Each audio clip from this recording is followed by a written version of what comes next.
Explore a sabedoria transformadora de Krishnamurti nessa palestra.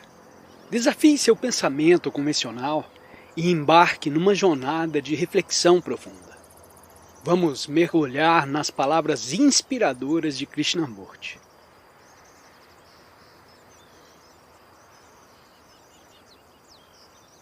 Não acredito que essa revolução tenha ocorrido. Hoje me arrumei isso para observar a mente na forma que você assinala. A mente se agoniza, mas amanhã terei esquecido como olhar. Não pode esquecer, Senhor. Esquece você uma serpente? Esquece você um precipício? Esquece o frasco rotulado veneno? Não pode esquecer. O cavalheiro perguntou: como posso limpar o instrumento que observa? Dissemos que limpar o instrumento implica dar-se conta de como ele está embotado, nublado e escurecido. Havemos descrito aquilo que o nubla e também havemos dito que a descrição não é a verdadeira coisa descrita. Portanto, não deve você deixar-se apanhar pelas palavras. Mantenha-se com a coisa descrita, que é um instrumento que se embota. Indubitavelmente, se observa você mesmo tal como há descrito, você espera algo. Não estou esperando uma transformação, a iluminação ou uma mutação. Não espero nada porque não sei o que vai ocorrer. Só sei claramente uma coisa, que o instrumento que olhe não está limpo, está nublado, está rachado. Isso é tudo o que sei e nada mais. Meu único interesse está em descobrir como esse instrumento pode se fazer íntegro e saudável. O mundo está ardendo e eu sou esse mundo. Estou terrivelmente perturbado, terrivelmente contundido e, de algum modo, tem que haver certa ordem em tudo isso. Isso é o que me faz observar. Mas se dissemos, o mundo está bem, por que nos incomodamos com ele e não os deixamos tranquilo? Já que temos boa saúde, algum dinheiro, com uma esposa, filhos e uma casa? Então, certamente, o mundo não está ardendo, mas está ardendo. Apesar de tudo, nós gostemos ou não. De maneira que isso é o que me faz olhar, e não algum conceito intelectual, nem alguma excitação emocional. A não ser o fato real de que o mundo está ardendo com as guerras, o ódio, a decepção, as imagens, os deuses falsos e etc. E esta mesma percepção do que ocorre no exterior me faz estar alerta internamente. E digo que o estado interno é o estado exterior, pois ambos são um solo feito indivisível. Voltamos para o mesmo lugar onde começamos. O fato é que a mente embotada não vê que, mediante a comparação, pensa que deve ser diferente. Não, tudo isso está equivocado. Não desejo ser diferente. Só vejo que o instrumento está embotado. Não sei o que fazer com ele, portanto vou investigar isso. O qual não quer dizer que desejo transformar o instrumento. Não desejo fazê-lo. A palavra não é a coisa. Portanto, se estamos olhando a coisa, a menos que ponhamos a um lado a palavra, esta se torna extraordinariamente importante. Penso que não estou de acordo com você. Quando um olha e vê que o instrumento tem duas partes, uma das quais é percepção e a outra expressão, é impossível a separar. É um problema de linguística, não de embotamento. A dificuldade radica na linguagem, no desacertado da expressão. Você diz que na observação há percepção e expressão, e que as duas não estão separadas. Portanto, quando a gente percebe, tem que haver também claridade de expressão, a compreensão linguística, sem que nunca se separem a expressão e a percepção, já que sempre tem que ir juntas. De maneira que você diz que é muito importante usar a palavra correta. Compreendo a expressão e disso surge outro fator. percepção, expressão e ação. Se a ação não for expressão, e percepção sendo a expressão por meio das palavras, então há uma fragmentação. Não é então a ação a percepção? O mesmo perceber é o atuar. Ocorre como quando percebo um precipício e há ação imediata. Essa ação é a expressão da percepção, de maneira que a percepção e a ação nunca podem estar separadas. Portanto, é impossível unir o ideal e a ação. Se vir a tolice de um ideal, a mera percepção dessa tolice é a ação da inteligência. Portanto, o observar, o embotamento, o percebê-lo, implica limpar a mente de seu embotamento, o qual é a ação.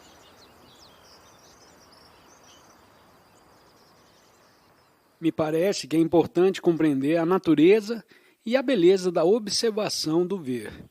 Enquanto a mente esteja distorcida em alguma forma, por impulsos e sentimentos neuróticos, por medo, sofrimento, falta de saúde, ambição, esnobismo e a perseguição do poder, não será possível que escute, observe e veja.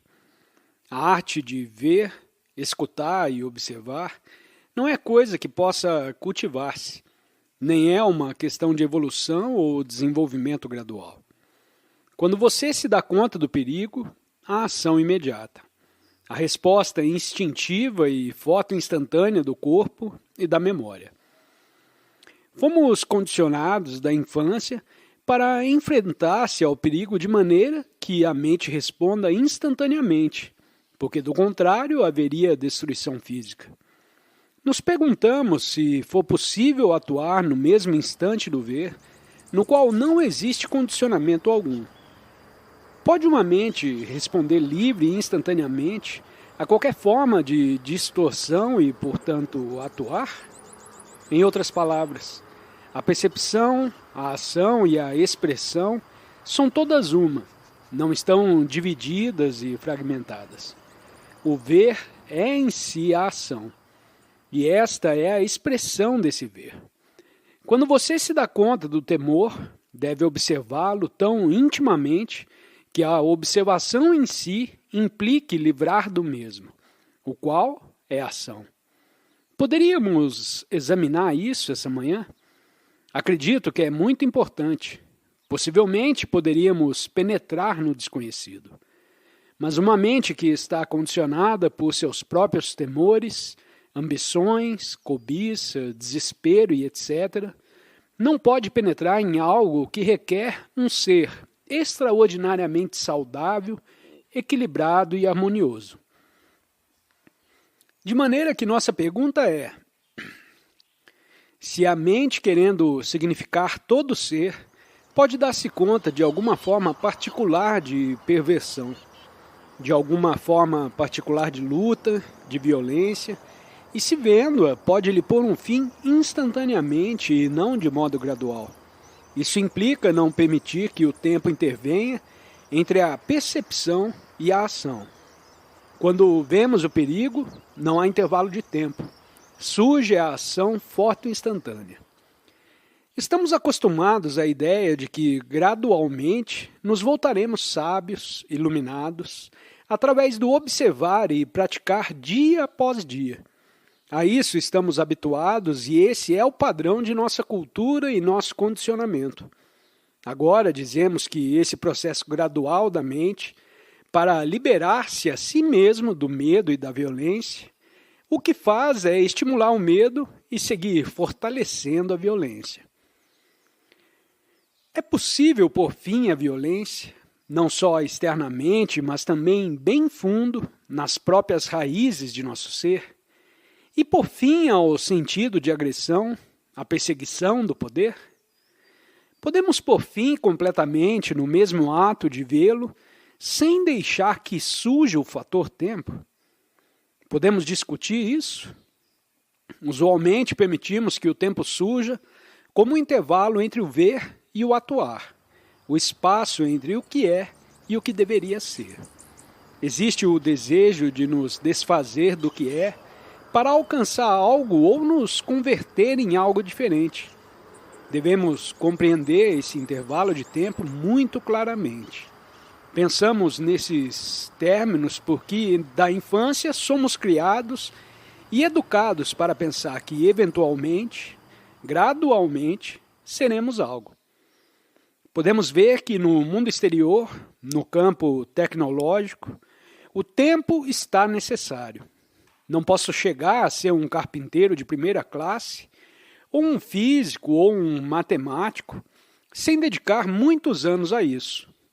Podemos ter a claridade, eu não gosto de usar a palavra intuição, para compreender um problema matemático quando somos muito jovens. E se dá conta de que, a fim de cultivar a memória requerida, para aprender uma nova técnica ou um novo idioma, o tempo é absolutamente necessário. Não é possível que fale alemão amanhã. Necessito muitos meses. Não sei nada sobre eletrônica e, possivelmente, necessite vários anos para aprender.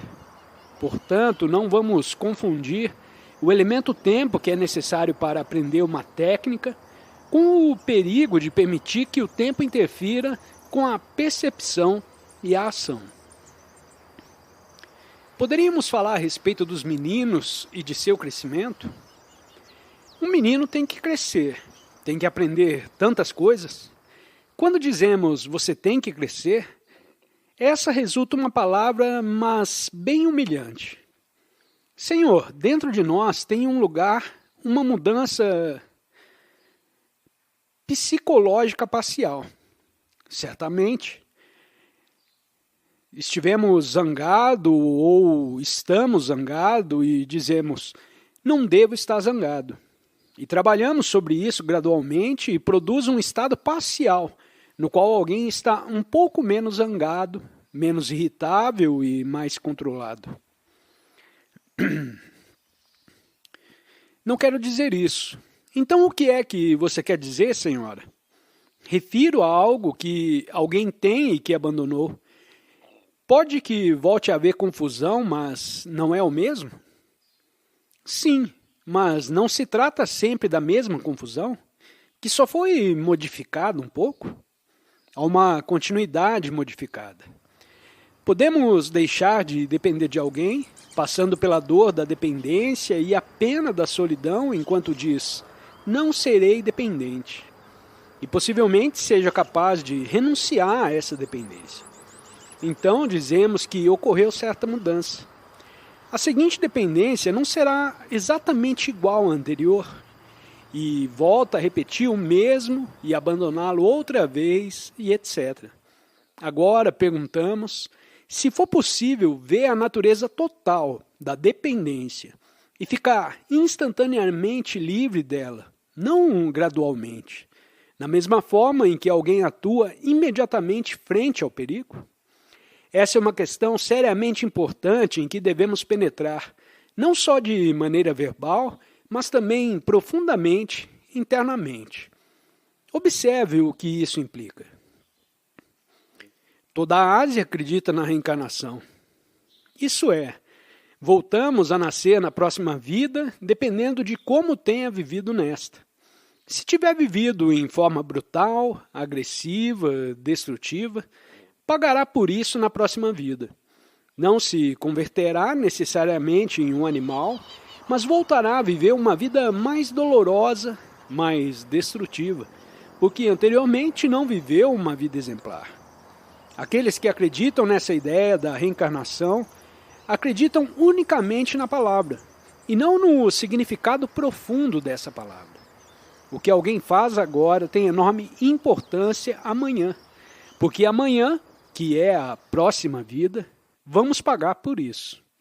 De maneira que a ideia de ir gradualmente adquirindo formas distintas é em essência a mesma no Oriente que no Ocidente. Existe sempre o elemento tempo, o que é e o que deveria ser. Alcançar o que deveria requer tempo, e o tempo é esforço, concentração e atenção. Como a gente não obteve a atenção ou a concentração, há um esforço constante por praticar a atenção, o qual requer tempo. Tem que haver uma maneira totalmente distinta de confrontar este problema. Temos que compreender a percepção, incluindo tanto o ver como a ação, pois não estão separadas, não estão divididas. Temos que inquirir igualmente no problema da ação do fazer. O que é ação? O fazer. Como pode atuar um homem cego que carece de percepção? Você já tratou de ficar com uma atadura nos olhos por uma semana? Nós o temos feito como entretenimento. Você sabe, desenvolvemos outras sensibilidades. Os sentidos se aguçam antes de você chegar à parede, à cadeira ou ao escritório. Já sabe que a coisa está aí. Nos referimos a estar cegos para nós mesmos internamente. Estamos extremamente alerta às coisas externas, mas internamente estamos cegos.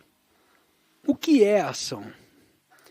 Está a ação sempre apoiada em uma ideia, em um princípio, uma crença, uma conclusão, uma esperança ou uma desesperança?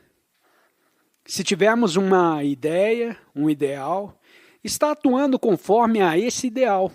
Existe um intervalo entre o ideal e o ato. Esse intervalo é tempo. Serei esse ideal. Ao me identificar com esse ideal, ele atuará eventualmente e não haverá separação entre a ação e o ideal.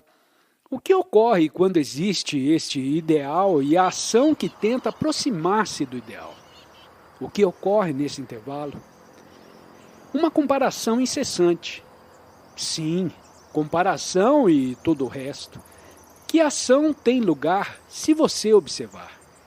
Ignoramos o presente. Logo, o que mais? Contradição. É uma contradição à hipocrisia. Estou irritado e o ideal diz, não esteja irritado. Estou reprimido, controlando, me submetendo, me aproximando do ideal e, portanto, estou sempre em conflito e fingindo. O idealista é uma pessoa que finge. Nessa divisão também há conflito e surgem outros fatores. Por que não nos permite recordar nossas vidas anteriores? Isso facilitaria nossa evolução. Faria? Poderíamos evitar enganos? O que entende você por vida anterior? A vida de ontem? De faz 24 horas? A última encarnação. A de faz 100 anos? Como faria isso a vida mais fácil? Compreenderíamos melhor. Por favor, siga isso passo a passo. Teríamos conosco a lembrança do que fizemos ou do que não fizemos, pelo que sofremos faz 100 anos, que é exatamente com o mesmo ontem. Ontem fizemos coisas que recordamos com gosto ou que lamentamos, porque nos causaram pena, desespero ou tristeza, e recordamos de tudo isso. E temos a lembrança de faz 1000 anos, que é essencialmente igual ao mesmo ontem. Por que chamar isso reencarnação e não a encarnação de ontem que nasceu hoje? Você vê? Nós não gostamos disso porque pensamos que somos seres extraordinários, ou que temos tempo para nos desenvolver, para chegar a ser, para reencarnar.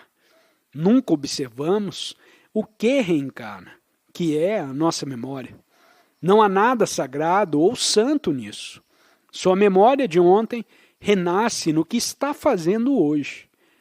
O ontem controla o que está fazendo hoje. E 1000 anos de memórias operam através de ontem e através do hoje, de maneira que há uma constante encarnação do passado. Não criam que esta é uma maneira hábil de sair do tema mediante uma explicação. Quando vemos a importância da memória e sua absoluta futilidade, nunca falará de reencarnação. Estamos inquirindo o que é a ação. É a ação alguma vez livre, espontânea e imediata? Ou é a ação sempre prisioneira do tempo, que é pensamento, que é memória? Estava observando um gato enquanto caçava um camundongo. O gato não pensa, é um camundongo. O apanha imediatamente, instintivamente.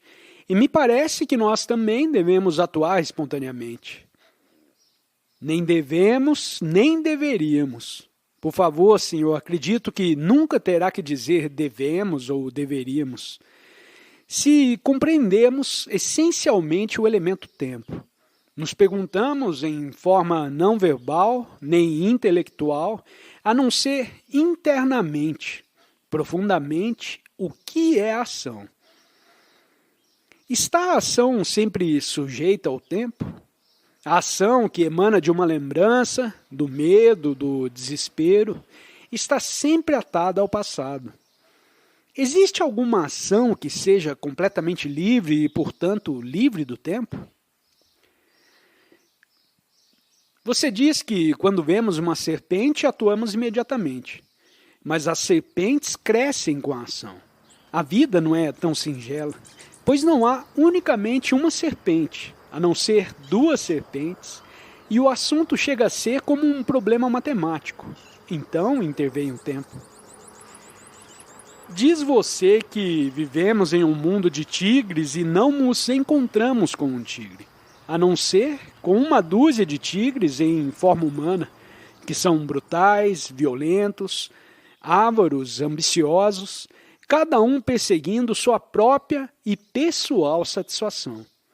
E a fim de viver e atuar nesse mundo, necessitamos de tempo para matar um tigre atrás do outro. O tigre sou eu mesmo, está em mim. Há uma dúzia de tigres em mim. E você diz que para livrar-se desses tigres, um a um, necessita tempo. Isso é precisamente o que estamos investigando juntos. Aceitamos que se requer tempo para matar gradualmente, uma atrás de outra, essas serpentes que estão dentro de mim. O eu é o você. Você com seus tigres, você com suas serpentes, tudo isso é também o eu. E nos perguntamos, por que matar esses animais que há em mim, um após o outro?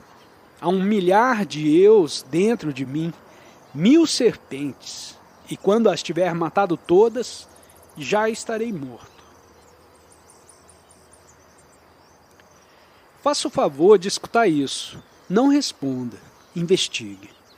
Alguma maneira de desfazer-se de todas as serpentes de uma vez, e não gradualmente? Eu posso ver o perigo de todos os animais, de todas as contradições que há em mim, e me liberar delas instantaneamente? Se não puder fazê-lo, então não há esperança para mim. Posso fingir toda a classe de coisas, mas se não puder eliminar instantaneamente tudo isso que há em mim, sou um escravo para sempre. Não importa que renasça em uma próxima vida ou em 10.000 vidas mais. Assim, pois, tenho que descobrir uma maneira de atuar, de olhar, que ponha fim no instante de percepção ao dragão, ao macaco particular que há em mim. Faça-o. Não, senhora, por favor. Esta é realmente uma questão extraordinária que não podemos despachar dizendo faça isso ou não faça aquilo. Isso requer uma indagação tremenda. Não me diga que você o obteve ou que alguém deve fazer isso ou aquilo, pois isso não me interessa. Quero descobrir. Se só pudesse vê-lo, por favor, não diga se. Se perceber algo, devo expressá-lo em palavras ou deixá-lo que permaneça dentro de mim? Por que traduz você, em suas próprias palavras, aquilo que foi expresso em uma linguagem muito simples? Por que não pode ver o que se está fazendo? Temos muitos animais dentro de nós, muitos perigos. Posso me liberar de todos eles mediante uma só percepção, vendo imediatamente? Talvez você o tenha feito, senhora, mas não estou questionando se o tem feito ou não. Isso seria atrevimento de minha parte. Mas estou perguntando, é isso possível? A ação consta de duas partes. A parte interna, a de decisão, ocorre imediatamente. A ação para o mundo externo requer tempo. Tem uma ponte entre esses dois aspectos da ação e requer tempo. É uma questão de linguagem e de comunicação. Compreendo, Senhor. Há a ação externa que requer tempo e a ação interna que é percepção e ação. Como pode você ter uma ponte entre esta ação interna, com sua percepção, decisão e ação imediata, e a outra ação que requer tempo? É clara a pergunta? Se me permite assinalar, não acredito que isso requeira uma ponte. Não há nada que loja uma ponte entre as duas ações ou que as conecte. Vou lhe demonstrar o que quero dizer. Me dou conta muito claramente de que o ir daqui até lá toma tempo, de que para aprender um idioma se necessita tempo, de que faz falta tempo para realizar algo fisicamente. Mas é necessário o tempo no interno? Se posso compreender a natureza do tempo, então me encararei corretamente com o elemento tempo no mundo exterior, e não o deixarei misturar-se com o estado interno. De maneira que não começo com o externo, porque me dou conta de que o externo requer tempo. Mas me pergunto se na percepção, decisão e ação internas existe o tempo absolutamente. Portanto, pergunto, é necessário do todo a decisão? Ainda sendo a decisão uma parte fotoinstantânea de tempo, um segundo, um ponto, o eu dito significa que há um elemento de tempo. A decisão está apoiada na vontade e o desejo. E tudo isso implica tempo. Me pergunto, portanto, por que tem a decisão que entrar nisso de maneira alguma? Ou essa decisão é parte de meu condicionamento que diz, deve haver tempo. Portanto, há percepção e ação sem que intervenha a decisão? Isso é, me dou conta do temor, um temor produzido pelo pensamento, por memórias do passado, por experiências que são a encarnação do temor de ontem no hoje. Compreendi toda a natureza, a estrutura e a essência do temor. E o vê-lo, sem que medeie a decisão, é a ação que libera do medo. É isso possível? Não diga que sim, que o tem feito, ou que alguma outra pessoa o tem feito. Esse não é o ponto. Pode esse medo terminar instantaneamente no momento de surgir? Existem os temores superficiais, que são os temores do mundo. O mundo está cheio de tigres e esses tigres, que são parte de mim, vão me destruir. Portanto, a guerra entre mim, uma parte do tigre, e os outros tigres. Existe também o medo interno de estar psicologicamente inseguro, psicologicamente indeciso e tudo engendrado pelo pensamento. O pensamento engendra o prazer, o pensamento engendra o temor. Vejo tudo isso. Vejo o perigo do medo, como vejo o perigo de uma serpente, de um precipício, de uma profunda correnteza. Vejo o perigo completamente. E o mesmo feito de vê-lo é a terminação do medo, sem sequer um intervalo de fração de segundo para tomar uma decisão. Agradecemos por se juntar a nós nessa jornada de reflexão com Krishnamurti. Se essas palavras ressoaram em você, convidamos a explorar mais em 2 vídeos que estão destacados na sua tela. Desafie-se a aprofundar ainda mais o seu entendimento. Compartilhe suas percepções nos comentários. Queremos ouvir suas reflexões e criar uma comunidade de aprendizado. Não se esqueça de se inscrever para receber mais conteúdo. Até a próxima viagem de descobertas.